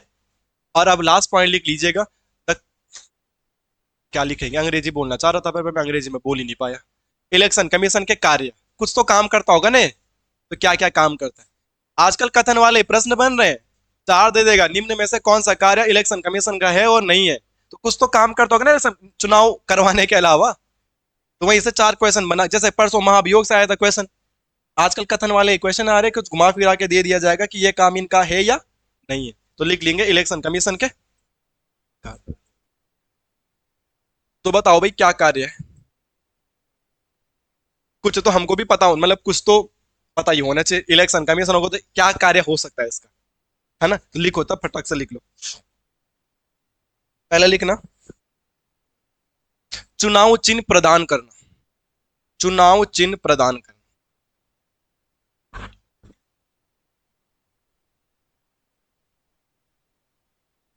चुनाव चिन्ह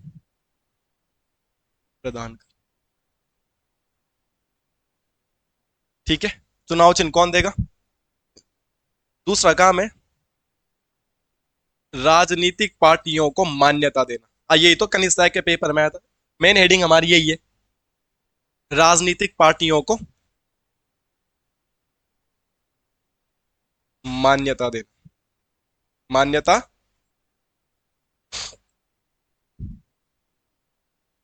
राजनीतिक पार्टी जब राष्ट्रीय लेवल की बन जाती तो बहुत सारे फायदे होते हैं। दिल्ली में आपको जमीन मिलती है पार्टी को, वहां पे आप अपना ऑफिस बना सकते हैं, ठीक है।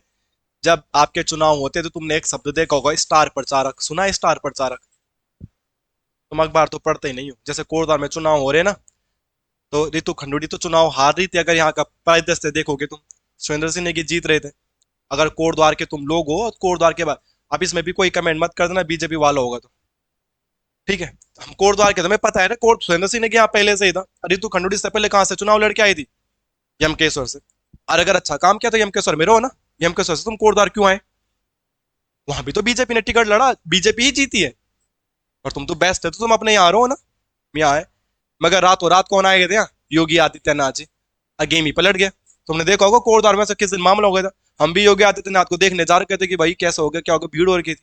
रातों रात गेम पलट गया था। हुआ था कि नहीं हुआ था ऐसा?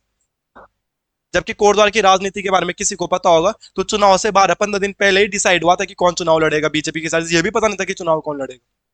12-15 दिन में गेम बदल गया। तो कहने का तात्पर्य उसको बोला जाता है स्टार प्रचारक। क्या बोला जाता है? स्टार प्रचारक। उनके लिए पैसा भी मिलता है सेंट्रल गवर्नमेंट से। आने जाना, हेलीकॉप्टर में जाना, खर्चा करना, ये पीना वो सना। अरे एक ही जगह नहीं आते, फिर श्रीनगर जाओ, फिर वहां जाओ, वहां जाओ, सब जगह भाषण देके चले जाते हैं। पूरे देश में जाना पड़ता है।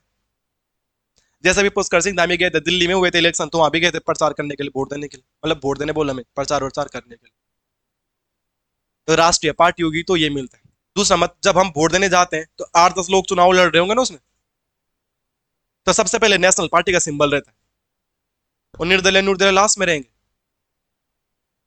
नेशनल पार्टी अगर आपकी है तो सबसे ऊपर कांग्रेस बीजेपी देखने के लिए मिलेगा आपको, वो अल्फाबेटिक रहेंगे, और बाकी नीचे वाले। तो ये फायदा है राष्ट्रीय पार्टी बनने के। राष्ट्रीय पार्टी बनने के लिए चुनाव प्रचार प्रसार के लिए पैसे पूसे का भी कुछ आवंटन होता है, ठीक है। तो राष्ट्रीय पार्टी बनने के फायदे बहुत सारे होते हैं। सबसे बड़ी बात होती है कि आपका सिंबल फिक्स हो जाता है। हाथ से कोई भी चुनाव नहीं लड़ सकता। कमल के फूल से कोई भी चुनाव, वो फिक्स है कि कमल का फूल है तो किसका है। जैसे गांव में प्रधान के चुनाव लड़ते, कभी आम मिलता है, कभी अनानास मिलता है, कभी इमली मिलती है, कभी कप प्लेट मिलता है, कांच का गिलास, कढ़ाई, चुनाव चिन्ह, कढ़ाई पे ही मोहर लगाए, ऐसा नहीं आता। तो ये कभी भी हर साल बदलेंगे। इस बार चुनाव होंगे तो हर साल बदल जाएगा ना। कैंची भी था, वो तो बोल भी था सम्मी भाई की कैंची चलेगी अब की बार कोटद्वार में। देखा तूने उसका प्रचार कितना भयंकर प्रचार कर रहा था, ऑटो घुमाता था पूरे कोटद्वार में, सम्मी भाई की कैंची चलेगी इस बार। सम्मी भाई को वोट ही मिले पूरे कोटद्वार में 600। 600 लोग बहुत बड़ी बात है कोटद्वार में, तो कमा दिया उसने 600 लोग, है ना। तो कैंची चला रहा था। तो राजनीतिक पार्टियों को मान्यता देने का काम भी किसका है? इलेक्शन। तो राजनीतिक पार्टियों को जब मान्यता मिल जाती है, राष्ट्रीय पार्टी आप बनते हो, तो आपको बहुत ज्यादा फायदा होता है जो बाकियों को नहीं होता है, ठीक है। और हमारे उत्तराखंड की एक कमी है कि उत्तराखंड क्रांति दल हमारी राष्ट्रीय पार्टी छोड़ो, क्षेत्रीय पार्टी भी नहीं है। क्षेत्रीय पार्टी उन्हें बोला जाता है जो राज्य पार्टी होती है। उसके लिए भी कुछ कंडीशन होती है कि कुछ सीटें तो जीतनी पड़ेगी। यूकेडी के पास एक भी सीट नहीं है, और ये बहुत बुरी बात है आपके लिए, हमारे लिए। हमारे उत्तराखंड में पूर्ण रूप से बीजेपी और कांग्रेस का सिस्टम है। आप देखो मोदी जी की इतनी भयंकर लहर आई थी, तभी पश्चिम बंगाल को हिला नहीं पाए हो, सिक्किम को हिला नहीं पाए, नॉर्थ ईस्ट को काफी जगहों को हिला नहीं पाए, साउथ इंडिया में भी हिला नहीं पाए। पंजाब देखो तुम।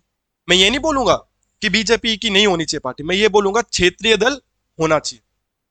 हम लोगों के मूल निवासियों के बारे में, पहाड़ी के बारे में कौन सोचेगा? जो हमारा क्षेत्रीय दल होगा। क्षेत्रीय दल होगा, कोई यहाँ का बंदा नेता बनेगा, इधर का होगा, लोकलिटी का होगा, सोचेगा समझेगा सुनेगा। और सब सेंटर गवर्नमेंट की पार्टी अगर मेजोरिटी में यहाँ रहेगी तो उनको कोई कमी नहीं है ना।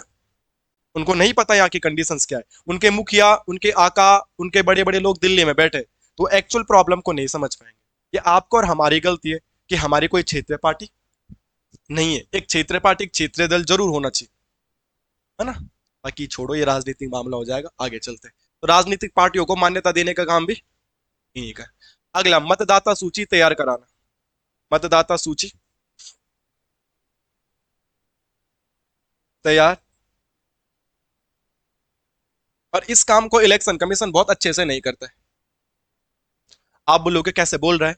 आपने इस बार न्यूज देखी होगी, हरीश रावत बल वोट नहीं दिया, और हरीश रावत उत्तराखंड का सीएम है, उसका नाम ही नहीं आया था। वो जो वोटर लिस्ट नहीं आती, नाम आता है जिसमें, आप में से भी शायद कोई ऐसा हो सकता है कि उसका वोटर लिस्ट में नाम ही नहीं था। इस बार बहुत सारे लोग ऐसे थे जिनका वोटर लिस्ट में नाम ही नहीं था। वो नहीं आता, लास्ट में एक लिस्ट आती कि वही वही वोट देगा, पहचान पत्र भी उसके पास है, आधार कार्ड भी उसके पास, वो भी यहाँ का है, मगर तब तक वोट नहीं दे सकते जब उस लिस्ट में नाम नहीं होता है।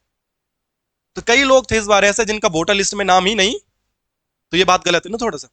आप देखो, याद आ रहा तुम्हें? अगर ये संवैधानिक अधिकार होता तो कोई तुम्हारे अधिकार को छीन सकता था?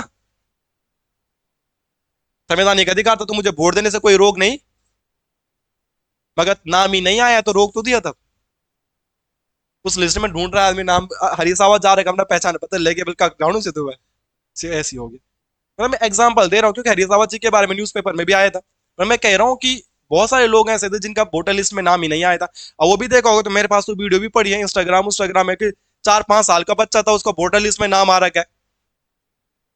गलती से क्या हो गया, तुमने देखी भी होगी वो वीडियो सोशल मीडिया में, उसका नाम आ रखा था। तो कुछ ना कुछ तो गड़बड़ियां हो रही है, कोई तो काम, किसी की तो नौकरी लगी होगी ना, कोई तो काम कर रहा होगा। तो आप भी भविष्य में नौकरी करोगे और तुम लोगों की नौकरी लगेगी, तो ऐसा उल्टे काम नहीं करने, ठीक है। नेक्स्ट, अगला काम, आचार संहिता जारी करवाना। आचार संहिता तो पता ही होना चाहिए ना भाई। आचार संहिता जारी कोर्ट नहीं कराता, हाँ। आचार संहिता जारी कौन कराएगा? सुनते नहीं है कि आजकल आचार संहिता लग गई है, कोड ऑफ कंडक्ट कहा जाता है, इसे कुछ कहा जाता है। आचार संहिता जारी करवाना, ये भी किसका काम है? इलेक्शन कमीशन का। क्वेश्चन वाले क्वेश्चन बनेंगे ना कि कौन सा उसका काम है, कौन सा उसका काम नहीं है, तो यही वाला पॉइंट आप लोगों को याद रखना, ठीक है। और आखिरी काम इसका लिख देना, the most and most important, चुनाव क्षेत्रों का परिसीमन करना। क्योंकि परिसीमन अब होने वाला है नेक्स्ट ईयर। परिसीमन कब होगा? 2026 में। 2026 में शायद से उत्तराखंड में 70 विधानसभा सीटों से ज्यादा भी हो सकता है, क्योंकि परिसीमन किसके आधार पर होता है? जनसंख्या के आधार पर, और जनसंख्या तो बढ़ ही रही है। लोकसभा में जो तुम्हारे 545 550 सीटें, इनको भी बढ़ाया जा सकता है। बढ़ाएंगे नहीं बढ़ाएंगे तो 2026 में पता लगेगा, पर चांसेस है कि बढ़ेंगी सीटें, सीटें चेंज होंगी, ठीक है। अब परिसीमन का आधार क्या होता है? जनसंख्या, क्योंकि जनसंख्या में जब परिवर्तन हुआ है तो सीटों में भी परिवर्तन होना लाजमी। बाकी क्या होता है क्या नहीं होता है तो 2026 में पता लगेगा। इसका सबसे महत्वपूर्ण आखिरी काम क्या है? चुनाव क्षेत्रों का परिसीमन, मतलब पता है ना आपको, क्षेत्रों को बांटना कि यहां से यहां उनका, यहां से वहां उनका, है ना। चुनाव क्षेत्रों का परिसीमन, ये करंट अफेयर में भी चर्चा में आएगा। नेक्स्ट ईयर परिसीमन कब होगा? 2026 में। तो ये वाला पॉइंट भी हम लोगों को याद रखना चाहिए था, क्या है क्या, ठीक है। तो ये था किसके बारे में? इलेक्शन कमीशन के बारे में। हमने निर्वाचन आयोग पढ़ा, और निर्वाचन आयोग हमने पढ़ा कि क्या क्या है, कहाँ कहाँ पे लिखा हुआ है, उसके अनुच्छेद भी हमने पढ़ लिए हैं। उसके बाद अर्ध न्यायिक निकाय देखा, उसका स्ट्रक्चर भी देखा, उसमें थोड़ी बहुत कमियां भी देखी, और उसके कार्य भी हमने देख लिए। बाकी एक तो क्वेश्चन आएगा कि निर्वाचन आयोग की नियुक्ति कौन कर रहा है, तो राष्ट्रपति कर रहा होगा, इसमें तो कोई दिक्कत नहीं है, ठीक है। अब लास्ट में हमारी हेडिंग क्या होगी, जो हमारे रियल सिलेबस है, जो कनिष्ठ के पेपर में आया था, क्या है वो? कि राजनीतिक पार्टी बनने की दशाएं, सॉरी, राष्ट्रीय पार्टी बनने की दशाएं। बीजेपी नेशनल पार्टी कैसी है, कैसे बनी? कुछ तो बनाया होगा उसने, कुछ तो क्राइटेरिया कंप्लीट किया होगा। कांग्रेस नेशनल पार्टी क्यों है? कोई तो क्राइटेरिया कंप्लीट किया होगा। तो हमको पढ़ने पड़ेंगे वो तीन कौन से क्राइटेरिया है कि आप नेशनल पार्टी बन सकते हो, और कौन से 4 क्राइटेरिया कि आप स्टेट पार्टी बन सकते हो। और यहां से डायरेक्ट कनिष्ठ के पेपर में क्वेश्चन आया, तो भूलना नहीं है बस। अब मैंने कहा है रोज नया नहीं पढ़ना है, बस। अगर आप सुन पा रहे हो मेरी बातों को, तो रोज नया नहीं पढ़ना है। आप लाइब्रेरी जा रहे हो और किताब खोल के कुछ भी पढ़ रहे हो, आप लाइब्रेरी जा रहे हो किसी भी टीचर को फॉलो कर रहे हो और लिख रहे हो। मैं भी खुद यूट्यूब में पढ़ाता हूँ, मगर आप रोज नया नया लिख रहे हो, गलत है। रोज नया लिखने का अधिकार उसको जिसको पुराना याद हो गया। अगर आपको पुराना याद नहीं है तो रोज नया क्यों लिख रहे हो आप? है कि नहीं है? आप किसी टीचर से भी पढ़ रहे हो तो आप उतना पढ़ो जितना आपको याद हो रहा है। नोट्स मत बनाओ लोगों का, मतलब पता क्या रह गया नोट्स बनाने से? रोज फोन आ रहे हैं, मैसेज आ रहे हैं, सर नोट्स दे दो। आप पैसे ले लो, नोट्स दे दो। कितने रुपए देगा? तो 100 रुपए। नोट्स कितने में मिलते हैं? 101 रुपए में, 100 रुपए में पेड कोर्स इतने के तो 250 रुपए का, 500 रुपए का या 1000 रुपए का होगा पेड कोर्स। मैं 1000 रुपए दूंगा, नोट्स भेज दो, ये 500। अब ऐसे फोटो भेज के नौकरी या पीडीएफ भेज के नौकरी लग जाती तो आज तक तो सबकी लग चुकी होती ना। डाटा इकट्ठा करने से इंपॉर्टेंट है कि जो डाटा है उसे याद करना, तभी नौकरी लगा पाओगे, नहीं तो नोट्स बनाने वाले बस नोट्स ही बनाते रहेंगे। मैं कह रहा हूं कि जितना लिखा हुआ है उतना याद करो, नौकरी पाओ। ओके, अब हेडिंग डालेंगे, राष्ट्रीय पार्टी बनने की दशाएं। राष्ट्रीय पार्टी बनने की दशाएं। तो कुछ तो कंडीशंस होती होगी ना नेशनल पार्टी बनने की, यस और नो। अब आपने लिखना है कौन कौन सी कंडीशन होती है, वही पेपर में आया भी है, में आएगा भी, अगर दोबारा फंसेगा तो लिख लीजिएगा जल्दी से, इतना लंबा चौड़ा कौन लिखेगा, लिखो जल्दी से दोस्त।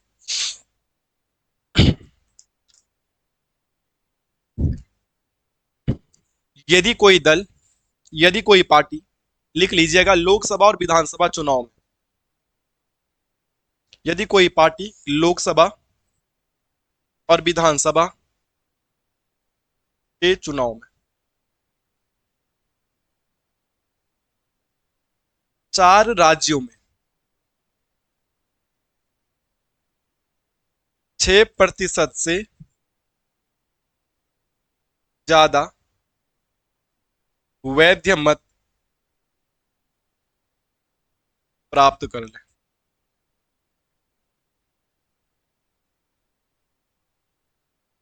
6% से ज्यादा वैध मत प्राप्त कर ले, ये पॉइंट आपको ध्यान रखना है।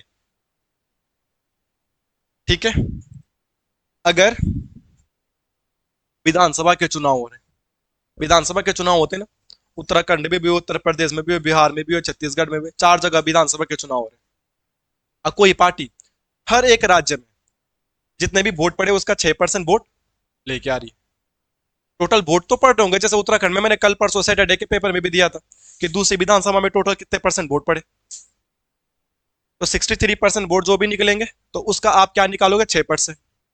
जीते हारे छोड़ो, पर 6% वोट मिले हैं कि नहीं मिले, ये देखना, आप राष्ट्रीय पार्टी बनने के काबिल हो। बट इतने में बल बात नहीं बनेगी, इसके साथ प्लस 4 लोकसभा सीट भी आपकी जीती हुई होनी चाहिए, 4 लोकसभा सीट भी क्या होनी चाहिए, जीती होनी चाहिए। इसका मतलब क्या है कि आप किन्हीं भी 4 राज्यों से, कोई भी 4 राज्यों से, किसी भी 4 राज्यों से विधानसभा या लोकसभा के चुनाव होंगे, जब भी आपके यहां लोकसभा के चुनाव होते हैं तो भी आप कितना परसेंट प्राप्त कर लेना, सीटें हारे जीते से मतलब नहीं है, पर 6% वोट तुम्हें मिले भी है कि नहीं मिले, टोटल वोट भी तो पड़े होंगे, तो वैलिड वोट का 6% आपको मिला भी कि नहीं मिला है। ठीक है, और 4 पूरे देश में 545 लोकसभा की सीटें, उनमें से 4 सीटें आप किसी राज्य से, एक राज्य से एक, एक राज्य से एक राज्य से, या एक ही राज्य से 4, कहीं से 4 लोकसभा के बंदे भी आपके कहां होने चाहिए, संसद। ठीक है, तो तब आपको क्या मिल सकता है, नेशनल पार्टी का टैग। तो नेशनल पार्टी बनने के लिए क्या चाहिए, अब मैंने यहां पे लिखा है 4 राज्यों में, ये कम से कम तो लिखूंगा ना, किसी के 5 राज्यों में मिल गए तो अच्छा तो है ना, ऐसा तो नहीं बोलोगे कि भाई आपने 4 ही लिखा है, बस 4 ही राज्यों में, कम से कम 4 राज्यों में, इससे ज्यादा हो तो बहुत सोने पे सुहागा। आपको कितने परसेंट वोट मिलने चाहिए, यहाँ पे सीट की कोई बात नहीं है, जितना भी टोटल वैलिड वोट होगा तो वैलिड वोट का कितना परसेंट होना चाहिए आपको, 4 राज्यों में, एक राज्य में नहीं, जैसे उत्तराखंड में उत्तराखंड क्रांति दल को मिल गया 6% वोट विधानसभा चुनाव में, तो यहां से बात नहीं बनेगी ना, और जगह भी चुनाव लड़ना पड़ेगा, और राज्यों में, अरे ऐसे ऐसे 4 राज्यों में कितने परसेंट वोट मिलने चाहिए, सीट नहीं, क्या मिलने चाहिए, वोट। और सीट जीतनी है तो किसकी जीतनी है, लोकसभा की, तो 4 बंदे आपको वहां भी होने चाहिए, हाँ संसद। तो ये क्राइटेरिया से आप क्या बन सकते हैं, नेशनल पार्टी। नेशनल पार्टी मिलेगा तो सरकार द्वारा आपको बेनिफिट दिए जाते हैं। कोई दिक्कत, याद करने में थोड़ा सा कंफ्यूजन हो सकता है, दिक्कत हो सकती है, पर दिक्कत जब पेपर नौकरी करनी है तो भाई इन दिक्कतों से तो गुजरना ही पड़ेगा ना, है ना। आगे, अगर ये क्राइटेरिया आप पूरा नहीं कर पा रहे मलासी जी, तो आपकी पार्टी के लिए दूसरा क्या ऑप्शन है, तो दूसरा ऑप्शन आप लिख लीजिएगा, क्या क्राइटेरिया होगा, लिखिएगा जल्दी से। यदि दल लोकसभा में 2% स्थान जीतता है,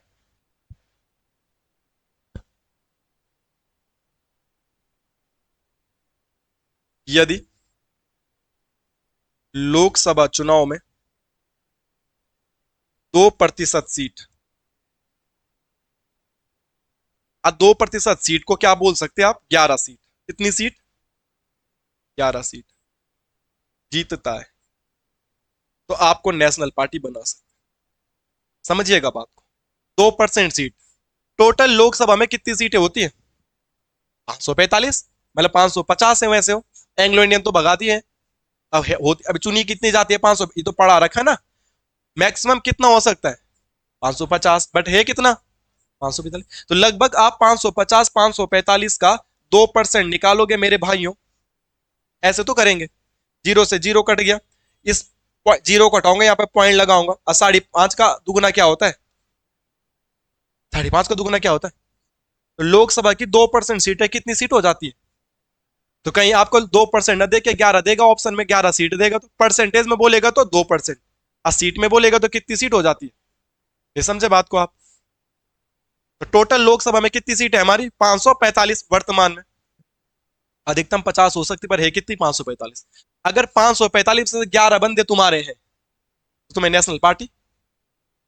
545 में कितने बंदे होने चाहिए? जस्ट 11 बंदे। मगर इसमें फिर कंडीशन दे दी। कैसी कंडीशन? सपोज करो कि उत्तर प्रदेश है। उत्तर प्रदेश में लोकसभा की खूब सीटें, 80 सीटें अप्रोक्सीमेटली। और लोकसभा में उत्तर प्रदेश कोई राजनीतिक पार्टी है और उसकी 11 सीटें उत्तर प्रदेश से आगे, तो उसको नेशनल पार्टी नहीं बनाएंगे। अभी तो मैं क्या बोल रहा हूं कि 11 सीटें होनी चाहिए लोकसभा में। 11 सीटें ने बोले कि कितना परसेंट? 2% से। तो 2% कितना होता है? 11 होता है। तो 11 सीटें लोकसभा में होनी चाहिए। पर मैं कह रहा हूं कि कोई पार्टी है यूपी की, just for example Samajwadi party को ले लो। समाजवादी पार्टी 11 सीटें जीत जाती है यूपी में, बट फिर भी उसको नेशनल पार्टी का दर्जा नहीं बनाएंगे। रीजन बिहाइंड दैट कि इलेक्शन कमीशन ने बोला जो तुम्हारे 11 बंदे क्या होंगे वो अलग अलग राज्यों से होने चाहिए। एक ही राज्य में तो तुम्हारी सीटें आ सकती है, 3 अलग अलग राज्यों से टोटल कितने होने चाहिए? 11।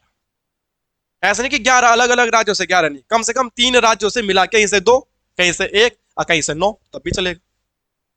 कहीं से 7 आ जाएंगे, कहीं से 3 आ जाएंगे, 7 3 10, और कहीं से 1 ही आ जाएगा तो भी चलेगा। टोटल 11 होने चाहिए, मगर टोटल में से कोई ना कोई 3 राज्यों से होना चाहिए। कोई एक कहीं से, एक कहीं से, एक कहीं से, दो कहीं से, दो कहीं से, दो कहीं से, या 5 कहीं से, 5 कहीं से 10, और एक कहीं और से। टोटल मेजोरिटी आनी भी कहां से चाहिए? 3 राज्य। आने तो कितने चाहिए? 11, बट 3 अलग अलग राज्यों से। देखो बहुत प्यार से बता रहा हूं, आप इसे समझ लीजिएगा। ये पेपर में आया भी था और दोबारा भी आ जाएगा पेपर में। दोबारा भी ना कर पाए हम तो फिर फायदा क्या है, इसलिए से पढ़ लेते हैं। लोकसभा में अगर तुम्हारी पार्टी टोटल 2% सीट जीत जाती है तो तुम्हें नेशनल पार्टी का दर्जा मिल जाएगा। 2% सीट का मतलब कितनी सीटें होती है? 11 सीटें। तो ऐसा नहीं कि 11 सीटें एक ही राज्य से जीत गए आप। 11 सीटें आपको कम से कम 3 अलग अलग राज्यों से, वो फिक्स नहीं है। एक राज्य से तुम 9 जीत जाओ, और एक से एक और एक से एक, तब भी कितने हो गए? 11। हो कितने गए? 3 राज्य, तो भी मिल जाएगा। पर टोटल 3 राज्य होने, हम बोलेंगे हमारे पास 11 बंदे, ये उत्तराखंड का है, ये यूपी का है, ये एमपी का है, तो मिल जाएगा, किसी को कोई दिक्कत।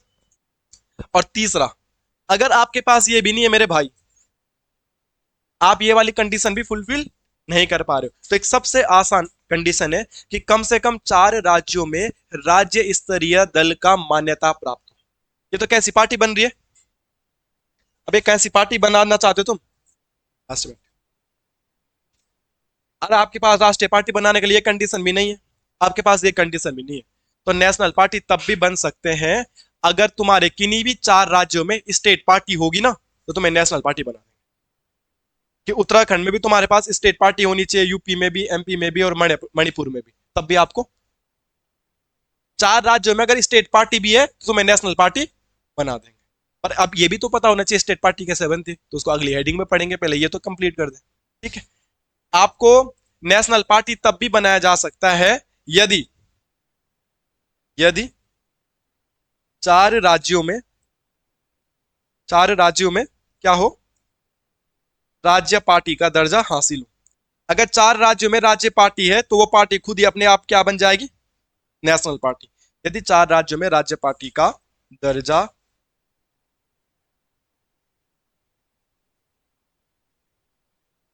इस बात से सहमत है आप लोग? तो ऐसे में करके आप क्या बना सकते हो, नेशनल पार्टी। तो नेशनल पार्टी बनने के लिए क्या क्या कंडीशन देखी हमने। लोकसभा विधानसभा के चुनाव में 4 राज्यों में कम से कम 6% वैलिड वोट मिलने चाहिए आपको। पर 6% वैलिड वोट के साथ 4 बंदे आपके लोकसभा में भी होने चाहिए। और यहाँ पे कुछ नहीं बोला है कि अलग अलग राज्यों से, कि एक चारों के चारों एक ही राज्य से भी हो सकते, मगर प्लस उसके साथ कितनी परसेंट वोटिंग होनी चाहिए, 6। लोकसभा में 2% सीटें आपकी होनी चाहिए। अब 2% सीट का मतलब टोटल सीट का 2% निकालेंगे तो 11 हो जाते। 11 बंदे आपके लोकसभा में होने से, मगर 11 के 11 एक ही राज्य से नहीं होने, 3 अलग अलग राज्यों की मेजोरिटी उसमें होनी चाहिए। चाहे एक राज्य से 9 ही आ जाए, अब बाकी दोनों से एक एक आए, बट टोटल 3 राज्य होने। और सबसे आसानी है, तो 4 अलग अलग राज्यों में तुम पहले क्षेत्रीय पार्टी बना लो। जब तुम बोल दोगे कि देखो मेरी मणिपुर में भी राज्य पार्टी है, असम में भी राज्य पार्टी है, मिजोरम में भी राज्य पार्टी है, और त्रिपुरा में भी राज्य पार्टी है, तो आप इलेक्शन कमीशन के पास जाना, देखो 4 राज्यों में मेरी क्षेत्रीय पार्टी है, अब मुझे नेशनल पार्टी का टैग दे दो, तो उनको भी दिल्ली में जमीन फूंगड़ो कूड़ फूंगड़ो दिन में मिलता है। समझता कूड़ फूंगड़ो का मतलब? हाँ, क्या होता है कूड़ फूंगड़ का मतलब? हाँ, जमीन वगैरह मिल जाए। कूड़ का मतलब जमीन होता है, कूड़ का मतलब क्या होता है? कोई दिक्कत तो नहीं है आपको? तो नेशनल पार्टी बन सकती है। बट अभी यहाँ पे मुद्दा आ गया किसका, राज्य पार्टी। ये राज्य स्तरीय पार्टी है, इसको क्षेत्रीय पार्टी भी वो लिख देगा। ये पार्टी कैसे बनती है भी पता होना चाहिए। तो अगली हेडिंग डालेंगे, राज्य पार्टी बनने की दशाएं। ठीक है, टाइम ज्यादा हो गया पर तब इसको अगले दिन पढ़ना है कि आज ही लिखा दो? लिखा देता हूँ ना, कोई दिक्कत तो नहीं है? हाँ लिखो जल्दी से। राज्य पार्टी बनने की दशाएं। कल भूल के आ जाने से तब मजा ही आ जाएगा।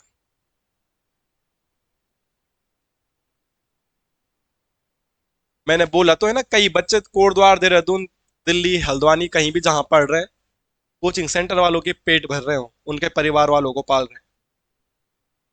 कहीं कहीं ऐसे वो 6 साल से पढ़ी रहा है, कहीं कहीं ऐसे वो 5 साल से पढ़ी रहा है, कहीं कहीं ऐसे 4 साल से पढ़ी रहा है।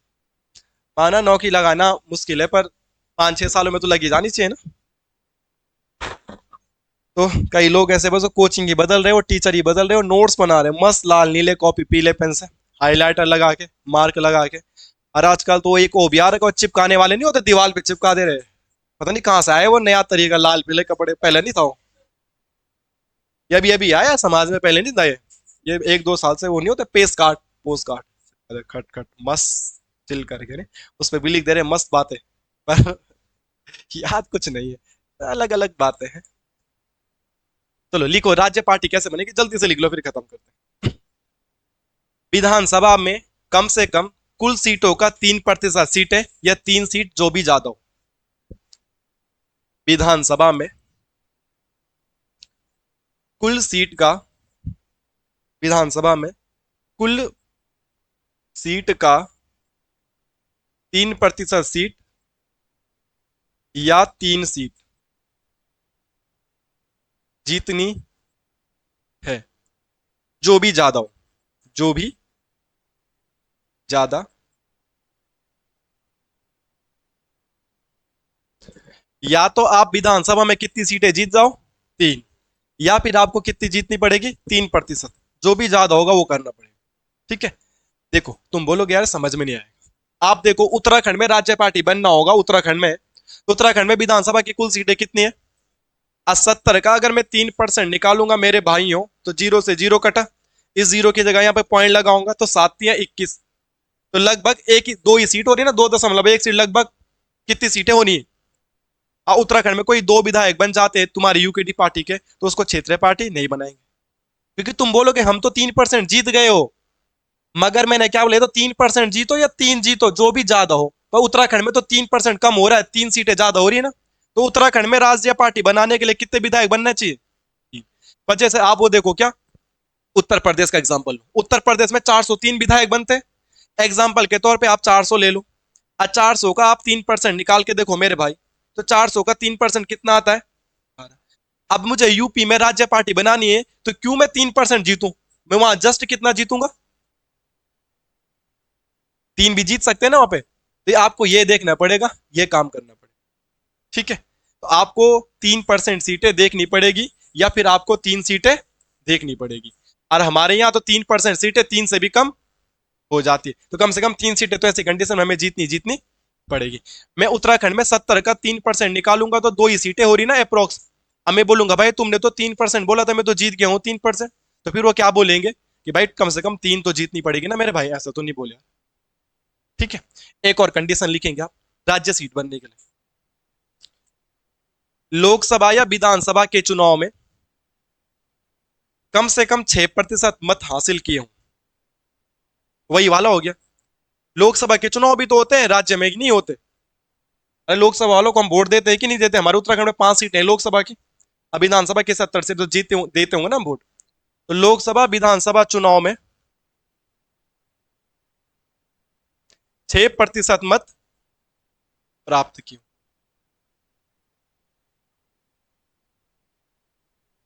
ठीक है, राज्य पार्टी राष्ट्रीय पार्टी बनने में भी था ना कि 6% मत प्राप्त किए। मगर कितने राज्यों में था? यहाँ पे कोई बोला है कितने राज्यों में? तो यहाँ एक ही राज्य में भी चल जाएगा। कैसे कितने परसेंट वोट जीतने हैं? चाहे आप लोकसभा में जीतो चाहे आप विधानसभा चुनाव में, पर टोटल का कितना परसेंट वोट होना चाहिए आपके पास। बट यहाँ पे बोल दिया है कि ऐसा नहीं कि आप 6% वोट तो प्राप्त कर लिए और आप जीते एक भी नहीं। पॉसिबल हो सकता है ना कि 6% वोट मिल गए मगर सीट वो एक भी नहीं जीते।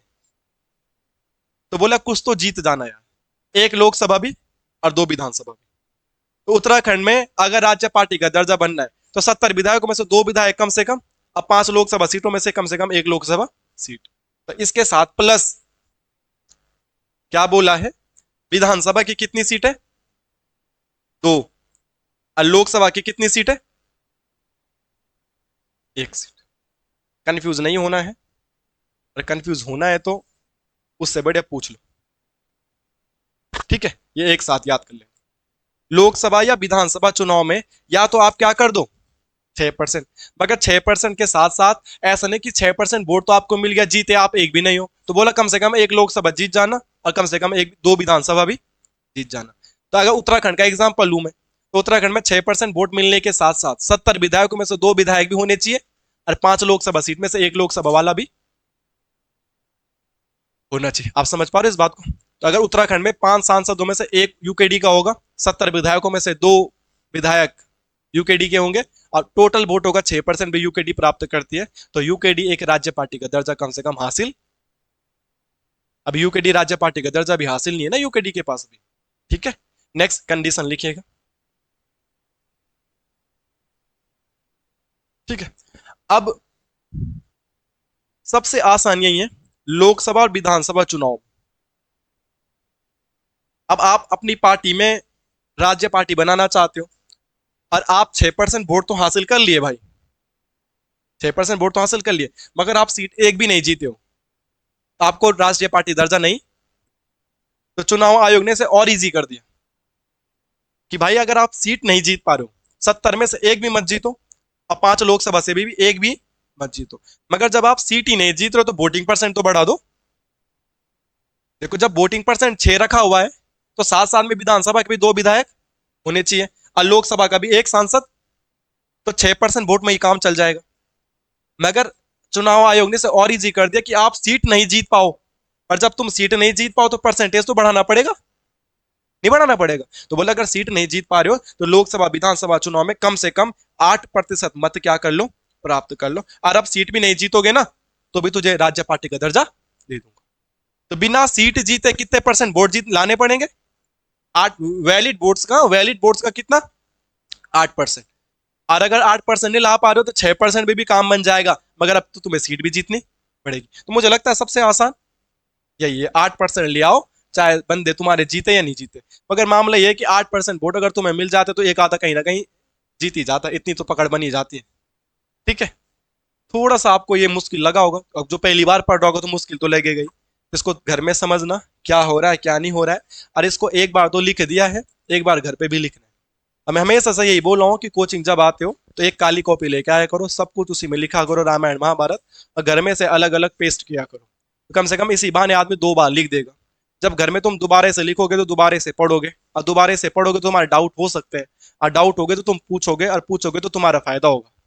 तुम घर में से लिखते नहीं हो तो डाउट नहीं होता है, और डाउट नहीं होता तो तुम पूछते नहीं हो, और जब पूछते नहीं हो तो कुछ आता नहीं। कोशिश ये क्या करो घर में दोबारा लिखने का मौका भी मिल जाएगा। ठीक है, तो हमारा मेनली टॉपिक ये था, कनिष्ठ के पेपर में ये क्वेश्चन आया था ये, और हमने ये भी पढ़ा दिया राज्य पार्टी वाला। पेपर में तो राष्ट्रीय आया था, पर क्या पता राज्य पार्टी भी पूछ लिया जाए। और इसके अलावा हमने इलेक्शन कमीशन के काम भी देखे, इलेक्शन कमीशन का स्ट्रक्चर भी देखा, इलेक्शन कमीशन के आर्टिकल भी देखे, और इलेक्शन कमीशन के बारे में बेसिक इन्फॉर्मेशन भी पढ़ी कि कौन कौन है। और ये भी करंट अफेयर के, तो ये थोड़ा चर्चाओं में भी रखने, जो मैंने येलो येलो कलर से लिखे हुए। और सुखवीर सिंह संधू तो उत्तराखंड में भी जॉब कर चुके। ठीक है, कोई दिक्कत तो नहीं है, भेजा लिया। कल जो भी आएगा तो याद ही करके लाएगा, ठीक है। ऐसा नहीं कि कल हमने क्या पढ़ना है, कल तो उत्तराखंड पढ़ना है ना, बट फिर भी इसे थोड़ा याद करके तो जरूर लाए, ठीक है दोस्त। चलो।